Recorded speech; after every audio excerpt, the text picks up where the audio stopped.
So lots of different things go into it. Sex and sexuality are certainly important cultural considerations, but in addition to the ones that you and I have mentioned, there's also like heritage and history. What does health mean within the culture, and how do we care for health? What do we do if an illness presents itself? Do we go to the traditional healer down the street, or do we go to the doctor in the big building down the block? What are the gender roles and family issues? How do I fit in terms of my understanding of this big ball that we all live on? And what's my role within it as I understand it through the lens of all of these kinds of things? So I already said I get very annoyed by this concept of cultural competency because I think it's a myth. How many people are competent in culture in this room? I can't raise my hand, it's just a demonstration, right? Because we can't ever be, if we define it like I'm defining it, certainly, which is, it is the individual's definition that's most critical. So there's a lot of cultural competency training that goes on. I think we need to move to an understanding of cultural humility. How many people have heard of this term before? Cultural humility? Not together. A few of you? Culture and humility you've heard of, but not cultural humility. I think the combination of them is brilliant, because what it really says is, you're the expert in your culture, and I want to understand you to the best of my ability through the lenses with which I understand the world. In other words, I have to be really aware of who I am, so that my preconceived notions don't get in the way of understanding you. And if we can do that, we're operating from a very humble place in which I can understand that how all of the things that you bring, just by being you, impinge on whatever issue that we're working together on. So cultural humility involves this process of real self-reflection and real critique of the self, so that you can really understand who you are, what your values are, how you hold yourself in the world, and try, to the extent that you can, to prevent those from impacting the overall relationship. We need to challenge what we know and what we think is normal. Right? Because whatever normal is normal to you, I can pretty much guarantee I don't think it's normal, because I am out there on the limb in a lot of different areas. And what we want to make sure is that your normal doesn't get in the way of my care. So we have to remain open to learning. Cultural humility requires this consistent self-reflection, checking in with yourself forever and ever and ever. What do I know? How do I put that aside? And what assumptions am I making that I don't even know I'm making? Manny. So are we looking at this from the perspective of clients, or as from the perspective of a facilitator? I am suggesting that the client can do whatever they want, but your responsibility is to approach that client from a perspective of cultural humility. That your responsibility is to move your biases, which you have, congratulations, you're welcome. All of us do, right? To move those to the side and see the client as free from those as we possibly can. And as soon as we think we're almost there, we're gonna find another whole layer that we have to then begin to work on. And it's always true. Let me give you an example. I'm pretty open to the LGBT community. I love working within the community. I love being immersed in the community, which I rarely am. I work in kind of the mainstream world most of the time that I'm working. I went really excited to the National Summit on Transgender Health at UCSF. I was totally thrilled. I was ready to learn. I don't go to conferences because I speak at them all the time. So I don't go voluntarily, but I signed up and paid for this one, right? So I could just go and learn. And I walked into the room and I went, there's a lot of trans women here. Where the hell did that come from, right? What thing just dropped in front of my face that I saw the world through, that I was shocked that at the National Summit on Transgender Health, that almost half of the room was trans people. took my breath away. And I spent the rest of the time that I was there looking at that reaction and watching for it to come up again and watching how many different ways that it came up, so that the next time I encountered a single trans person, that bias that I'd been carrying around and I didn't know anything about wouldn't be between me and that person. So a few considerations. I'd like you all, if you would, to follow a set of simple instructions with me. I would like you all to say roast. Roast, right. Say roast. Roast. Say roast. Roast. Say it, roast. Roast. What do you put in the toaster? Toast. You might want to put bread in the toaster, toast will come out. If you would please, spell cop. C-O-P. Spell top. T-O-P. Spell hop. H-O-P. Spell mop. What do you do at a green light? Some of you are not talking. Are you seeing it? Right? What color is this paper? I can't hear you. What color is this paper? The paper. What color is the paper? White. One more time. What color is this paper? White. What do cows drink? Milk. Maybe when they're little baby calves, but when they're cows, they drink water, of course. What did we just learn? What's the point of that thing? Say it loud for me. Just mentally connect things. It just kind of like happened to just keep going. Exactly. Yes, sir. You were going to add to that. Well, the title says conditioning activity. Basically, it's almost like we're molded to kind of act a certain way, and based on our prior experiences. Exactly. All I did is rhyme things for you, and it pulled out an answer to information that was really wrong. And some of you pushed through that. I know you thought the wrong answer first, pushed through that and gave me the right answer. Some of you chose not to speak so that you wouldn't be wrong. And some of you were brave and gave me that wrong answer up front. You all had the wrong answer with a very simple manipulation, right? And our environment manipulates us all the time to create these assumptions with which we operate in the world. And so we have to continually increase our awareness, watch what we know, and build skills to identify those things and help move us to a place of additional neutrality. So unconscious bias is really what we're talking about. It's those biases that we don't know that we carry, right? Anyone think of any unconscious biases that you've either seen, done, or witnessed related to the LGBT community? My example is LGBT. I'll give it to us anyway, it'll get us started. It's my bias, and I tell my students about this all the time when I teach. I have this incredible bias in favor of what I define as liberal people, which is anybody that's more than about 30 years older than I am. So I'm 60 now, so you've got to be close to 100 before I define you as a liberal person. But if you fall into that category, I think you're precious and that you won't lie. And you know, everything you say is the truth, and you're darling and you're wonderful. I just want to scoop them up. And you know, when they walk into my office as an addictions counselor, you know, they'll lie. I don't care how old they are. Right. And they're not all precious, and I Right. know that. But I've got that bias, and I have to watch it. Fantastic, great example.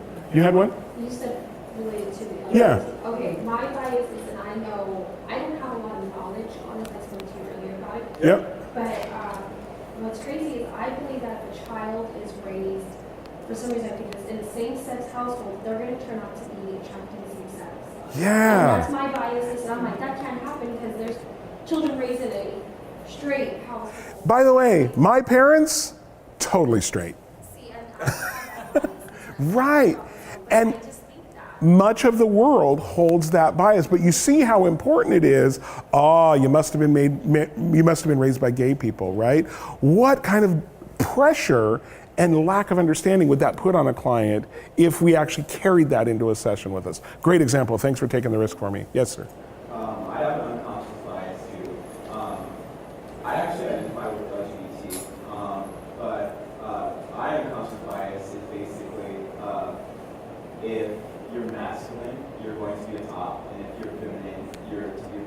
Yeah. So when I see like feminine tops and masculine bottoms, I'm a little bit confused. Yeah. It's just like unconscious bias. Like I use a heterosexual kind of guideline to say, and this is like the man is supposed to be masculine and the woman is supposed to be feminine. And Right. we kind of reiterate them into the LGBT community, and we say, well, if you're feminine, you're automatically designated to be bottom, and if you're masculine, you're automatically designated to be the top. That's a great example. And again, if we carry that in, we never have to ask about how those roles play out in the relationship. And in doing that, we never have to really understand who that person is because we already know, right? And again, it's exactly the way that these biases play out again and again and again. And they exist in a myriad of different ways. And for those who took the risk to share yours with me, I really appreciate it. I actually made the assumption that allies for the LGBT community are always straight people from the outside. And in a training once, one of my colleagues, actually a really good friend, raised his hand and he goes, I'm an ally for trans people, and he's a really effeminate, giant gay man, right? Who's a top, just so you know. I think we've never discussed it in that much detail, but I get the impression. And he's right. It was my bias, right? That we can be allies for each other within the community as well as having people from outside the community. We make those assumptions, yeah. Same bias, if I look at female couples too, you know, like the more feminine one, the more holistic one is the more passive partner, and then the stronger one is the more, and it's not always the case. Right, exactly. Of their role. Who's the man in your relationship, right? Both of us, right? Have a nice day. Two more and then I'm gonna move on. What's that? Is it always like that? Like what? More dominant? No, it's not like that generally, but it's a common bias that we hold. We hold within the community and we hold external to the community. And I think that that's really important to say out loud. We're all raised with the same set of culturally normative assumptions about the communities that we're talking about today. So I'm being stupid right now. Just talking about being powerful. No, it means who's sticking it in and who's gotten it stuck in them, for the most part, right? Who's submissive and who's dominant. But again, all these terms don't really mean anything. It's a description of sexual behavior. So the top is the one who would take their, generally in a male couple, what you're talking about is anal sex, generally, sometimes oral sex, sometimes other kinds of role play behavior. But generally the first image that will come to mind when we're talking about these sorts of things is anal sex. And generally the top, we're talking about the person who inserts his penis into his partner. The bottom would be the one who's being inserted into, who's receiving the penis into his body. But I guess. By the way, if you do this training, you have to talk like that, right? You have to be able to say penis and vagina and bottoms. Why do they even have to dub it as that? Why does that even have to be in the conversation? It's in the culture. We talk about it within the culture. So people talk about it with each other. And so you may have a client who comes in and goes, everybody thinks I'm the bottom because I'm such a sissy girl, right? And nobody really gets who I am and no one wants to take the time to really understand me and who I am and what my sex is like. Got it?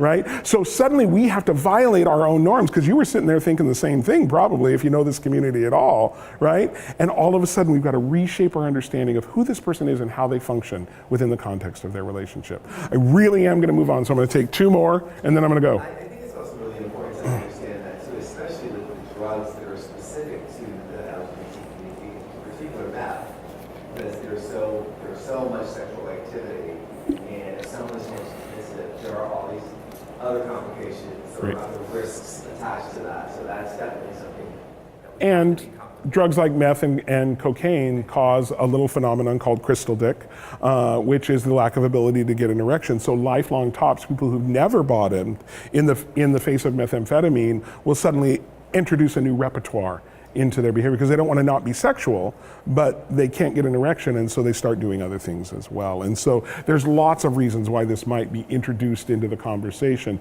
as you're talking about risk, as you're talking about relationship, as you're talking about all kinds of stuff. But the only way it's ever going to be introduced is if we're willing to ask the question and hear the answer as opposed to making the assumptions based on the characteristic that the person is. In other words, what's going on with them on the inside, not what do I assume about them based on the way they present themselves. Last comment. If you already have a cultural biased opinion or thought on someone, what steps should you take to kind of change that mindset, especially when you've gone your whole life thinking through narrow pathways? How would you, in your opinion, for me, what steps can I take to kind of just be more open-minded, more open-hearted towards my Did you just answer your own question? I think you did, right? The reality is, there was some message that I received when I walked into that room full of trans people that I played out in that particular moment. Do I think because I spent a whole day examining it that bias is gone? I know that bias is not gone. I just need to own that bias, and I need to own it as mine, and I need to hold it tightly to me so that when I'm talking to other people, I don't infect you with my bias, right?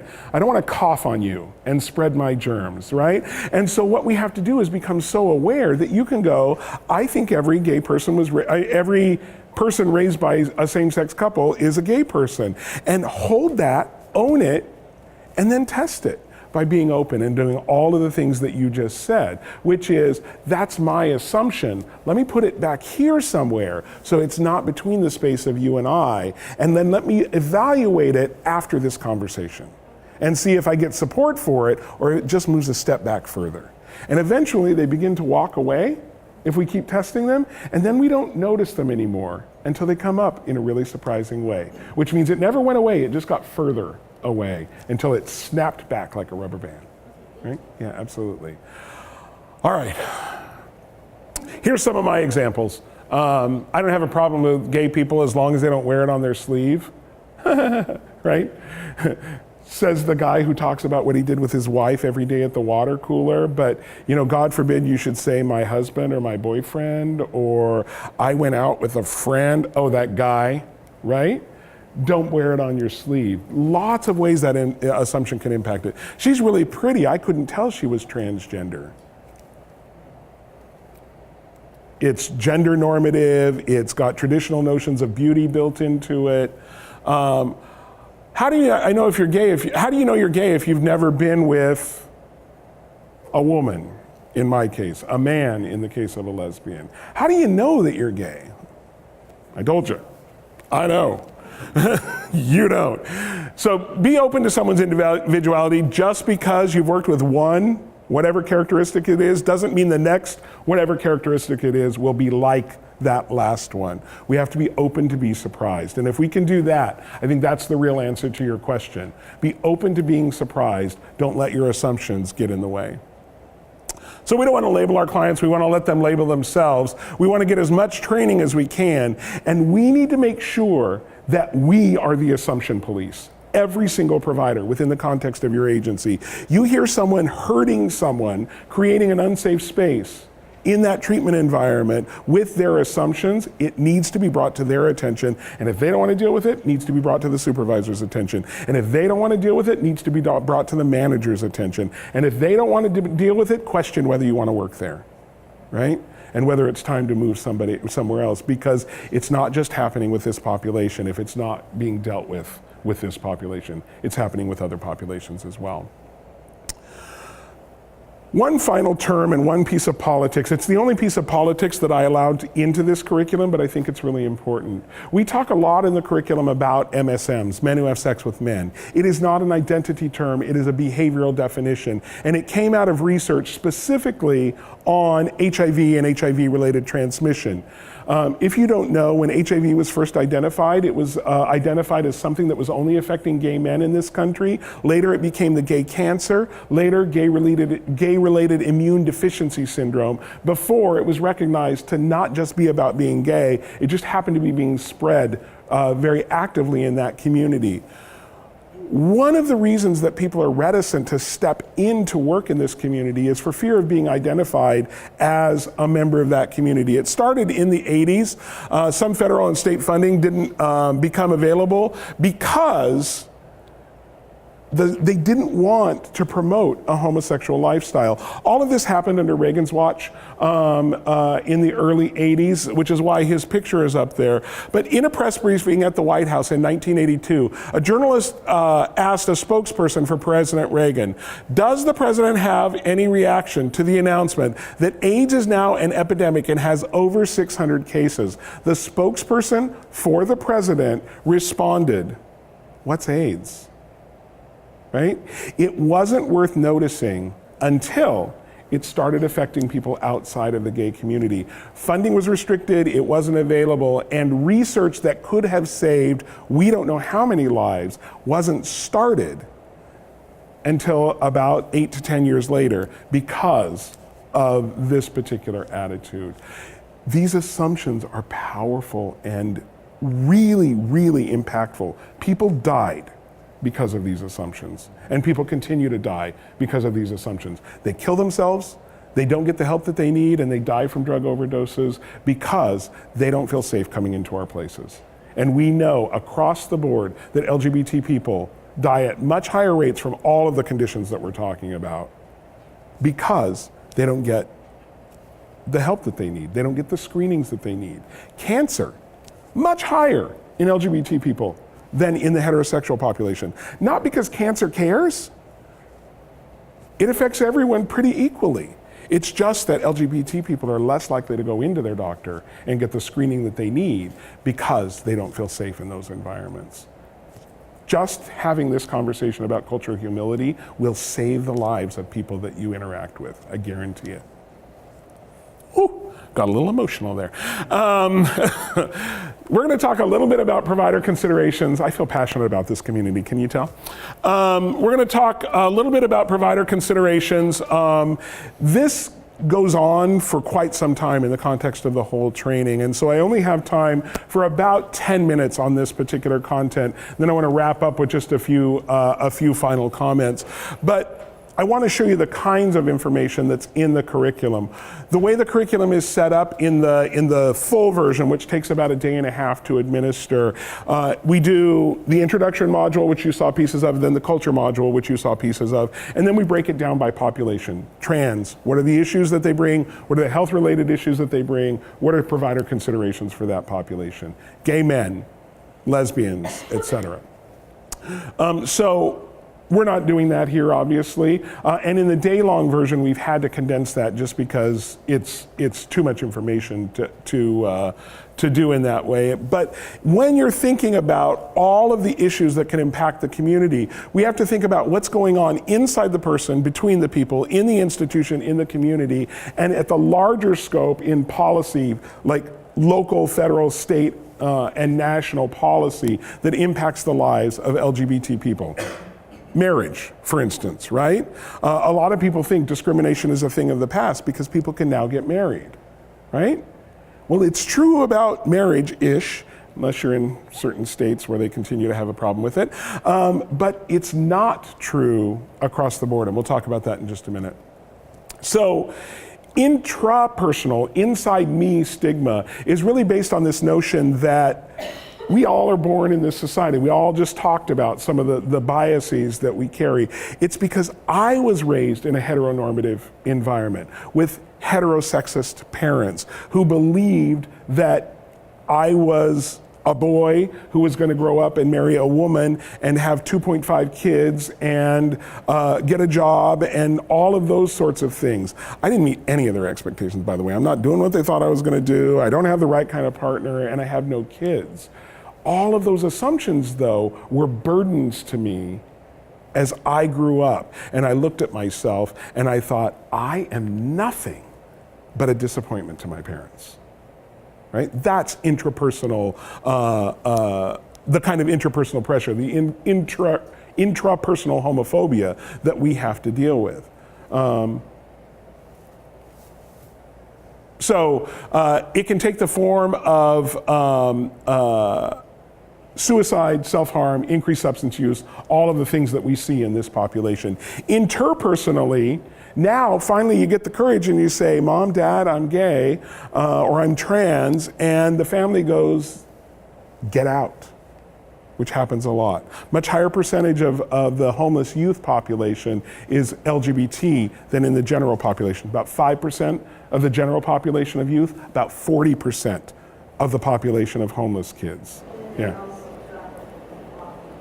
They're often trafficked as well. That's absolutely the case. And if they're not, sex work may be the only option that they have. I have the privilege in about 1986 of publishing with another author the paper where we used the word survival sex for the first time. So we coined that term. And I think it's a really critical term that we understand, because if they're engaging in what we call prostitution, it's not because they want to.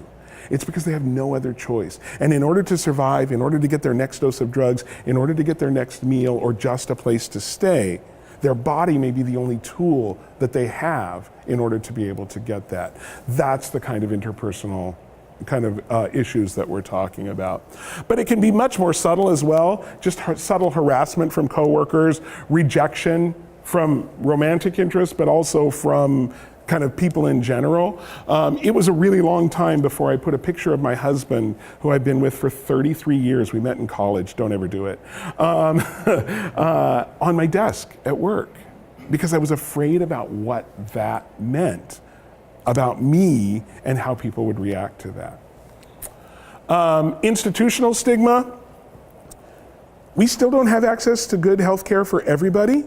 We're better under Obamacare than we were before Obamacare. More people are insured, but access for LGBT people, particularly LGBT youth, is ongoing problem. Employment discrimination, housing discrimination. Oh, by the way, all those discriminations that are illegal for racial and ethnic minorities, illegal for women, not illegal for the LGBT community.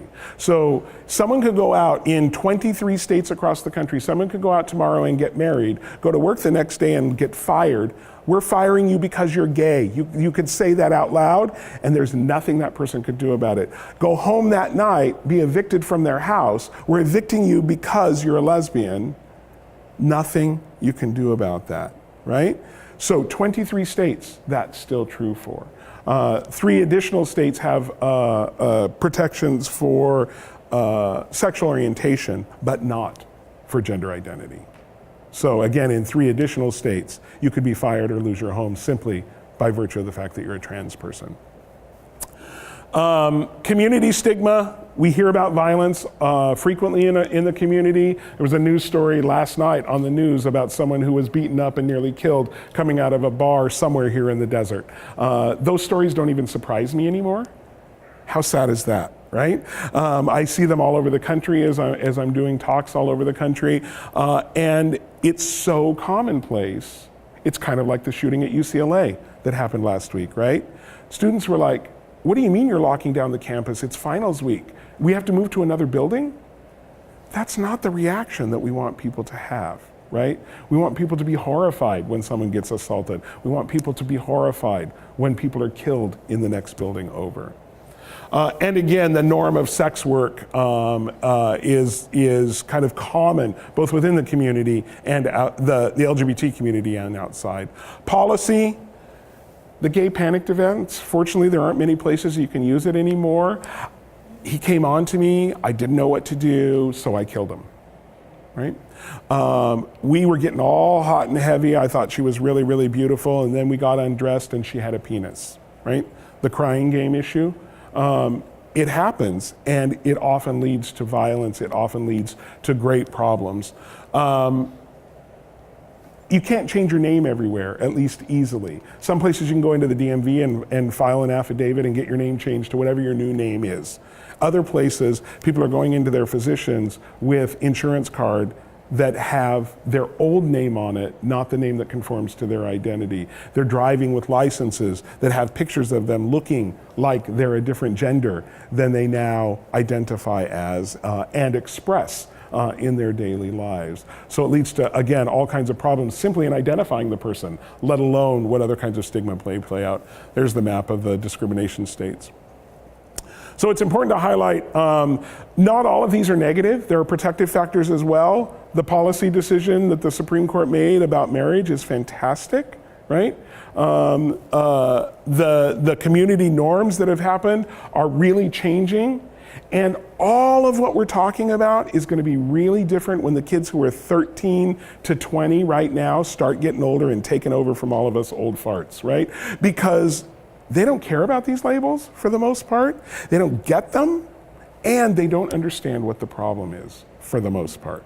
That is not true nationally, but as a group, that is becoming more and more true. So the world has changed since 2001, and the world will continue to change, and we all need to be ready for it, and we all need to be open to the assumptions that we make about the world today, because tomorrow it will be very different.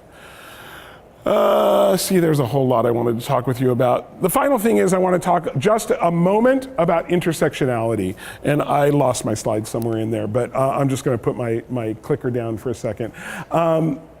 It is not a single set of issues that people face. They face all of the issues that they bring from their racial and ethnic identity, from their family of origin, from socioeconomic kinds of issues, from gender-related issues and gender-normative behavior. Just to be a guy in this world has a lot of pressure attached to it in terms of what we're expected to do, right, men? Right? All the things we're expected to do. To be a heterosexual guy, be told how you have to have sex and what you're supposed to do while your wife's making dinner. Oh my God, that's a lot of pressure, right? At least I get to violate some of those norms because I violated all the other ones anyway.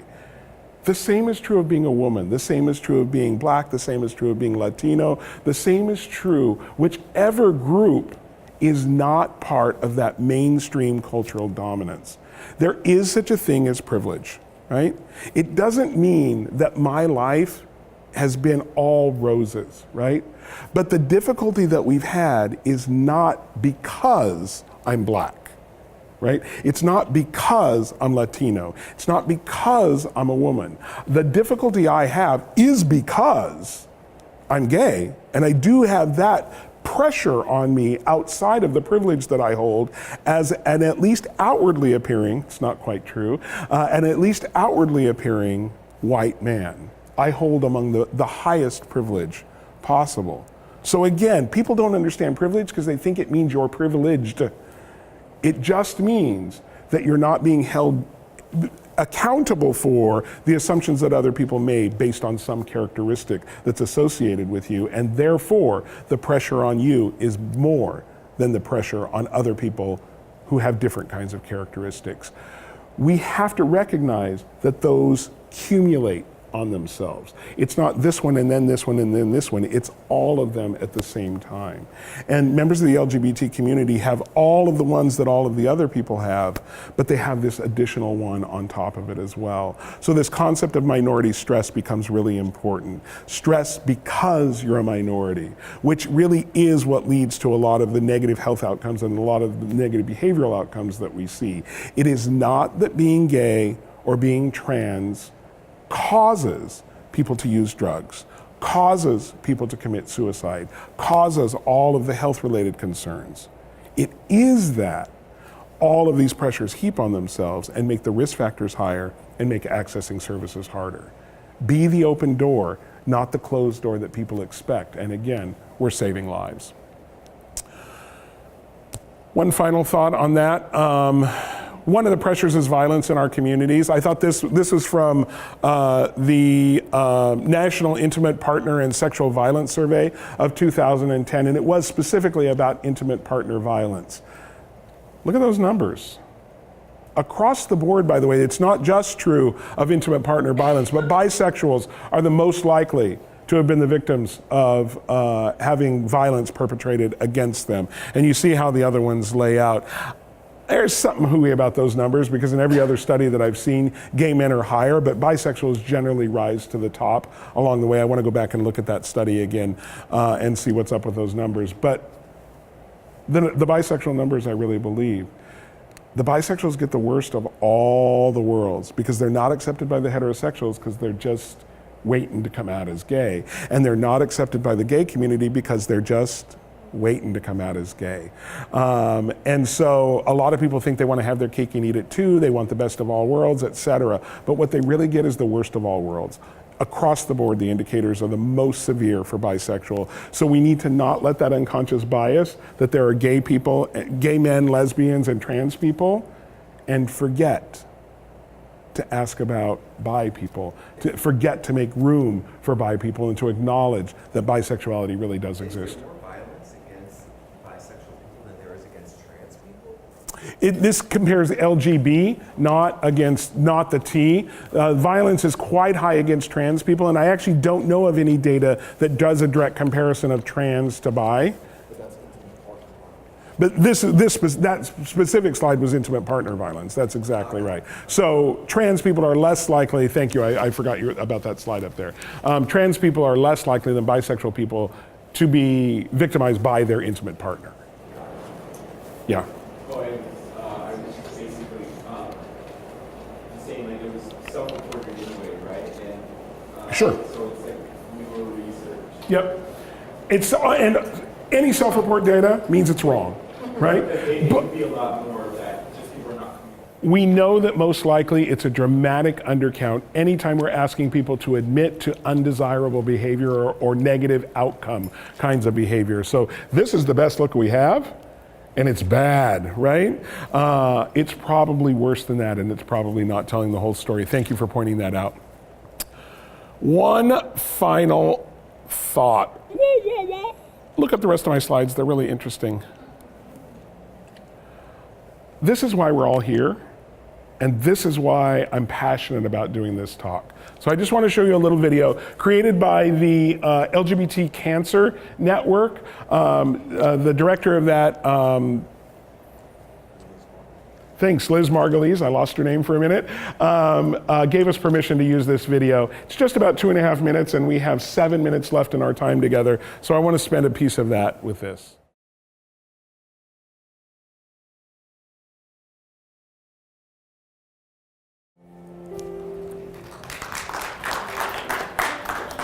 I wish I knew what pronouns Kara used, but what a powerful statement, right? I identify as a genderqueer Latina biracial parent. She did end it with an A, so I think she might use female pronouns, but I don't know. But I love the power of that video. It really does speak to why we're all here. Be good to yourselves. Thanks. Is that on the internet? It's this one and a 10-minute version, which is fantastic and really delves into all of their stories, are available on YouTube. Yeah. So if you search for LGBT Cancer Network or Know Who I Am, they're the first ones that come up. Yeah, absolutely. Have a good day.